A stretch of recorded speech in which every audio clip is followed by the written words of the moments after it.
Je vais vous parler des 4 piliers de l'apprentissage et dans cette première vidéo, le retour d'information. Lorsque vous intervenez en aidant ou en corrigeant un enfant, il ne faudrait pas trop attendre.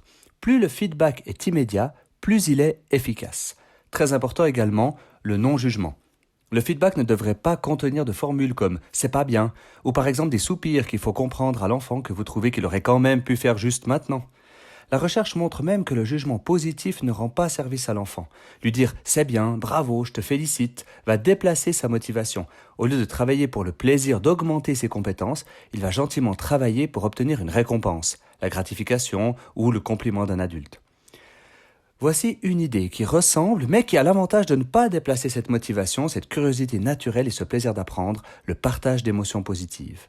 Notre cerveau fonctionne encore comme pendant la préhistoire. À l'époque, il était très important de faire partie d'un groupe pour survivre. Il fallait donc être une personne agréable qui génère des émotions positives autour de soi. On peut donc dire à l'enfant « je suis content parce que ». Vous verrez certainement un sourire s'afficher sur son visage et une envie de continuer à rester dans l'effort mental. Par exemple, s'il réussit bien la conjugaison du futur et qu'il réussit bien ses exercices. Je suis content parce que je vois que tu connais bien la conjugaison du futur et donc ça va t'aider pour quand tu vas apprendre le conditionnel présent dans quelques semaines. Dans cette phrase, mon feedback a fait d'une pierre deux coups. J'ai pris soin de sa motivation et j'ai rappelé un des objectifs de l'apprentissage du futur. Dans nos feedbacks, nous avons peut-être trop souvent tendance à vouloir que l'enfant découvre par lui-même ses erreurs. Souvenez-vous, quand vous étiez élève conducteur et que vous veniez de caler au milieu d'un carrefour, auriez-vous apprécié que le moniteur vous dise « Essaie de découvrir par toi-même ce que tu as fait de faux ». Non, ce que vous souhaitiez, c'est qu'il vous explique l'erreur et surtout comment faire pour faire juste la prochaine fois.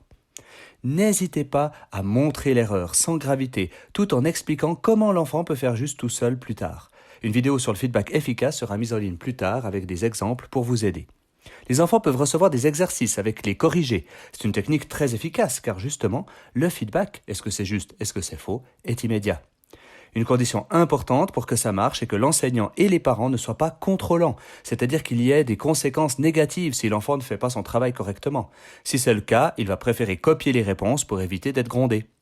Nous pouvons nous inspirer de la posture du guide de montagne qui laisse son client atteindre l'objectif par lui-même, tout en étant présent pour le rassurer, le conseiller si besoin ou l'avertir s'il fait des erreurs qu'il pourrait mettre en péril l'atteinte du but.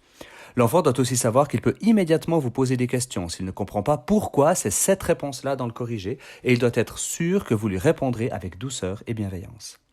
Une autre condition importante pour que l'enfant utilise les autocorrections de manière efficace, c'est de s'assurer de lui rappeler le pourquoi il fait ce qu'il fait.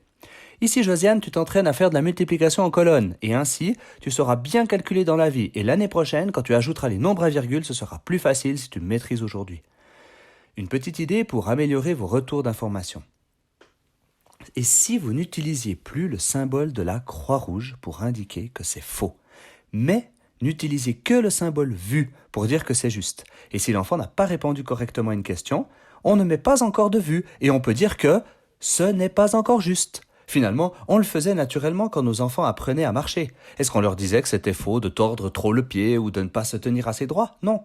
On les protégeait un peu de la chute et on soulignait leur succès par des encouragements et le partage d'émotions positives. En résumé, pour le retour d'information qui est très important et qui est essentiel, il faut qu'il soit immédiat, non jugeant, mais vous pouvez partager vos émotions par la formule « je suis content parce que ». Évitez de dire « c'est faux », mais préférez « ce n'est pas encore juste ». Bannir la croix pour n'utiliser que les vues. Merci beaucoup, j'espère que ça vous aura été utile. Vous trouverez d'autres vidéos pédagogiques et d'autres ressources et formations sur le site www.focuspositif.ch.